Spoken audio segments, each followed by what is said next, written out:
Hi everyone, we're going to start chapter 5 now. Chapter 5 is all about triangles. It is incredible, all the magical, almost, qualities that triangles have. So we're going to take them apart one by one and learn about different points that we can find in them and their properties. And today we're going to start with circumcenters and orthocenters. What are they and what can they do for us? So that's up for section 5.1. To get started today, I want to remind you about what we've done in the past when we constructed perpendicular bisectors. We took a segment and we cut it exactly in half perpendicularly. We took our compass and we put a little mark here on this side, and then the same thing here, and I'm not doing a very good job. But where those intersected, we drew, and this was our perpendicular bisector. Now, perpendicular bisectors have an amazing quality. Any point that's on the perpendicular bisector will always be equal distance from the two ends of the segment. These are congruent, but it also, this distance and this distance are also congruent, or this distance and this distance are also congruent. Any point on a perpendicular bisector is going to be equal distance from the two endpoints. But we are going to use that property of perpendicular bisectors. We're going to look at their effect within triangles. All right, before we look at these two things, I want to make sure that we understand perpendicular bisectors. So I have a segment here from D to F. D is at 1, -3, and F is at 3, 3. And I have a point here at 6, -1. So my question is G on the perpendicular bisector of DF? If I constructed the perpendicular bisector, would it go through point G? In order to find that out, remember, every point on a perpendicular bisector is equal distance from the endpoints of that segment. So the distance from F to G would be the same as the distance from D to G if G is on the perpendicular bisector. So let's just use the distance formula and see if those distances are equal. So let's first find F to G. The difference between my x's, which are 3 and 6, is 3. So that would be 3 squared, plus the difference between my y's, which is 3 and -1, that's 4. That's 4 squared. That's 9 plus 16. That's the square root of 25, which is 5. So the length of FG is 5. If the length of DG is also 5, then it is on the perpendicular bisector. So let's find out. The difference between my x's, which are 1 and 6, is 5. So it's the square root of 5 squared, plus the difference between my y's, -3 and -1, that's 2, plus 2 squared. So that's 25 plus 4, that's the square root of 29. That is not the same as 5. So G is not on the perpendicular bisector of DF. Okay, I have just loosely sketched a large triangle here on this blank white screen, and I am going to just visually sketch the perpendicular bisectors. I cannot use a compass on the screen because it would make the screen go wild. So I'm just going to visually estimate it, which is okay because it'll give us the understanding that we need. So let's say I want to take this side right here and I want to perpendicularly bisect it. So I need the point that is about in the center, and I'll eyeball it about right there. And perpendicularly bisect it about like that. Now I'll go ahead and do the same process with this side, just visually about finding the midpoint, perpendicularly bisecting this side, and seeing about what it would look like. It'd be about like that. And obviously, I'm not an artist, it's just a rough sketch, that's okay. Third side, where is the center? Perpendicularly bisect that. And they all meet at one special point. This point right here. The name of that point is called the circumcenter. Now, the circumcenter has some very cool properties. First of all, let's just take one bisector at a time. Let's look at this side. Remember, if this is the perpendicular bisector, then this circumcenter is equal distance from this and this, right? From the two endpoints. Those two red lines are equal if it's a perpendicular bisector. If this is a perpendicular bisector and these are the endpoints, then this and this are also congruent. And now you see what's special about perpendicular bisectors, about circumcenters. I have bisected the sides, and the point where they meet, which is the circumcenter, is equal distance from the angles. If this was a right triangle, it would be right on the hypotenuse. If it was an obtuse triangle, that circumcenter would be outside of the circle. And if it's an acute triangle, the circumcenter is inside the triangle. But it's the point where the perpendicular bisectors meet. And that point is equal distance from the three angles. Why do they call it a circumcenter? Because you can construct a circle from that point. This would be a radius, this would be a radius, this would be a radius, and my circle, all three of the vertices would be on my circle. And this point would be the center of that circle. So it's a circumcenter. Why do we care? So my husband does the landscaping at our house. You know, he plants plants, he set up a sprinkler system. And let's say he's trying to design some landscaping for our yard, and he's got 3 special plants, and he wants to make sure that this one sprinkler head's going to hit all 3 of those plants. Where should he put the sprinkler head so that it will reach all 3 heads? So what he should do is create a triangle from those 3 plants and perpendicularly bisect the sides, and right there is where he should put that sprinkler head, because it would be equal distance from all 3 of those plants that he has just done. That's just one small example of how you can apply this in a real life situation. Okay, I have sketched a triangle. It looks obtuse triangle here on the board behind me, and I am going to try to draw the circumscribed circle around this triangle. I'm going to start in my construction with finding the perpendicular bisector of the sides. With my compass, I will pick one of the sides and I will perpendicularly bisect that segment, that side.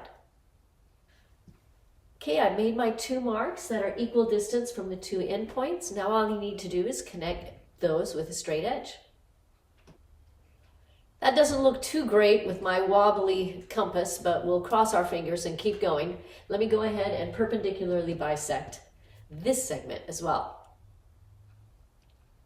Okay, I've created my marks, so I've got my straight edge. I'm going to connect those and perpendicularly bisect this side. Now, where those 2 perpendicular bisectors meet should be the circumcenter of my circle, which would be the center of my circle. And the distance from that center to each one of these vertices should be the radius, if I did it right, because these distances should all be equal, which is why we want quality compasses when we try to do our constructions. So now that I have my circumcenter and my compass, I will put the point of my compass on that circumcenter. I will open my compass so that it lines up with one of the vertices, and then draw the circle around that circumcenter. And all 3 of these vertices should be on my circle. So mine suffers from 2 things. One, it suffers from a suction cup that tends to slide all over the board. Two, I have an old marker on here, which it looks really faint here, and all that means it's not perfect. Yours will be. I know it will be. So that's the steps to constructing a circumscribed circle. Now we're going to move from perpendicular bisectors to altitudes of a triangle. Remember, an altitude is just how tall something is. So the altitude of a triangle is its perpendicular distance from the vertex to the side across from it. How tall is this triangle? And an altitude would have 3 from each vertex to the side across from it. So if I just loosely sketched from here perpendicularly to here would be an altitude. From here perpendicularly to here would be an altitude. And then to do the same thing here, from here perpendicularly to here would be another altitude, and they also have a point of concurrency. Point of concurrency where they all meet. In this case, that point of concurrency is called an orthocenter. Orthocenter. That's the point where the altitudes of a triangle meet.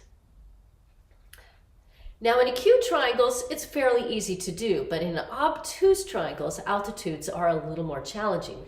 Obviously, I can't draw a line from this vertex to this side and it be perpendicular. So what you need to do then is extend that side of the triangle. Whew, that's definitely a rough sketch. And then I can connect this height perpendicularly to that, and that would be my altitude, you see. And I would do the same thing from here to here, and from here I would have to extend this and perpendicularly there. And what we realize is these orthocenters meet out here. The orthocenter here is way outside of the triangle. That's where the altitudes meet in this case. So on obtuse triangles, it's a little trickier because of that. Let me show you right triangles. If I have a right triangle and I want to find the orthocenter, or I want to find the altitudes, so I'm looking at from this vertex to the perpendicular distance to the other side, well, it happens to be this leg because it's a right triangle, right? And if I want to take this vertex to the perpendicular distance to the other side, well, it also is this leg. That's the altitude there. They both meet at that right angle, and then this third one would meet there. So on a right triangle, the orthocenter happens to be the vertex of the right angle. It's quite possible you could get a problem like this and you are told to find the coordinates of the orthocenter. Make sure you have in your notes the orthocenter is the point where the altitudes meet. So I need an altitude always. You only need 2 because the third one's going to be in the same spot as well. So you only have to do this with 2 sides. But definitely start with the easier side. For instance, this perpendicular distance from AB to C would be vertical. So that is the easier one. So draw that one first. So I drew this altitude here from side AB to C. Now I need to draw an altitude from either B to AC or from A to BC. It doesn't really matter which one. I know I'm going to either start at A or start at B. I think I'll start at B and go to AC. Now, I know the end of my segment will be at B, but I've got to go towards AC, and it needs to be perpendicular. So the way to do that is to use slope. Find the slope of AC, which looks like it's 2 over 1. So the slope of AC is 2, so I need a slope of negative 1/2. So I'm going to start at point B, and I'm going to go up 1 and to the left 2, up 1 to the left 2, and do it again. Up 1 and to the left 2, and I will draw that line, and there's the point right. Oh, and there's the point.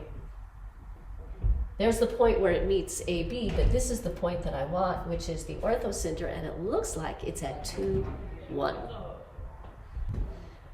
Unfortunately, orthocenters don't really have any magical properties. They're just called orthocenters. There's nothing special about them like there is with circumcenters. But that's how you would find one. Okay, I have a triangle on the board, and I have put in the circumcenter by perpendicularly bisecting the 3 sides. Notice what that does to this side, the side EG. That makes JG and EG the same. Same with this side and this side. The sides become perpendicularly bisected. So, and also, when I connect the angles, then I have a bunch of right triangles. So there's all kinds of problems and puzzles that you can solve with these properties of the circumcenter. So if GC equals 17 and GI equals 16, what is CF? Do you know what CF would be? GC is 17, GI is 16. What would CF be? Hopefully you remember that in a circumcenter, that circumcenter is equal distance from all 3 vertices, all 3 angles. Therefore, CF is exactly the same as GC, so it would be 17. Here's another problem. EC is 17. EH is 15. What's EF? How would you find that? Hopefully you realize that H is the midpoint. So if EH is 15, then HF is also 15. So the distance from E to F would have to be 30, because 15 plus 15 is 30. So EF is 30. Here's another one. This one's a little trickier. This one says that CF is 17. This time I'm going to label it. EJ is 14. And now I'm asked to find CJ, which is this length. That's my unknown length. How would I find that? That one's trickier. So first, you would need to remember that these 3 distances to the angles are all the same. So if CF is 17, EC is also 17. And the reason why that's important is because now you have a right triangle. And you can use the Pythagorean theorem. 14 squared plus this other leg, x squared, will equal that hypotenuse of 17 squared. That's how you would find that side. So that means x squared is 17 squared minus 14 squared, which is 93. So x is the square root of 93, which is about 9.6. That's how you would go about solving that problem. Another type of problem you can get using circumcenters. EC is 2x minus 3. That's this length here. CF is 3x minus 10. What's x? So what's the relationship between EC and FC? It's a circumcenter, so because my sides have been perpendicularly bisected, that circumcenter is equal distance from the angles. That means 2x minus 3 is equal to 3x minus 10. That's the equation that I would set up in order to solve for x. So when I subtract 2x and add 10, I get x equals 7. Here's another problem, a little more complicated. EC is 13, I've labeled it. CH is 5, I've labeled it. Find EF. Okay, wow, how would you do that? one thing that you can do is realize this is a right triangle. So solve for EH.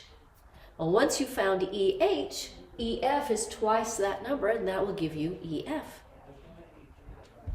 So 5 squared plus x squared equals 13 squared. And that's 169 minus 25. So x squared is 144, or x is 12.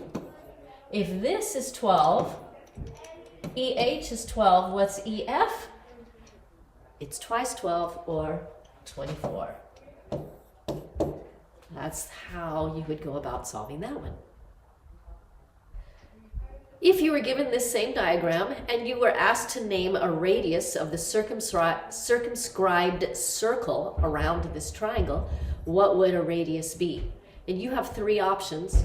A radius would be CF, or CE, or CG. Remember, this C would be the center of the circle, and all three of these points would be on the circle. Another type of problem. So you're told EJ is 8, JC is 6. What would the diameter of the circumscribed circle be around this circumcenter? What would the diameter be? Well, first, find the radius. Once you find the length of the radius, you just double it. And it's so nice because they gave you two legs of a right triangle. So 6 squared plus 8 squared equals CE, or this radius squared. 6 squared plus 8 squared. 6 squared plus 8 squared is 100. So that means the radius is 10, the square root of 100. And if this is 10, then that means the diameter would be 20. And that's how you would solve that. So we've learned about and worked with two different special types of points in a triangle. We have perpendicularly bisected the sides and found the circumcenter, and the circumcenter is equal distance from the three angles. So by dividing the sides in half, we find a point equal distance from the angles. That point's called the circumcenter. We could draw a circle around there. Those distances to the angles would be radiuses of the circle. We create all kinds of right triangles, and we can solve all kinds of problems as a result. The other thing we did was we did the orthocenters, which is just the altitudes of a triangle. They're just the altitudes of a triangle. Orthocenters don't have those cool properties like circumcenters do, but that's okay. We know what they are and we know how to find them. That's the important thing. So that's all in this beginning of chapter 5.1.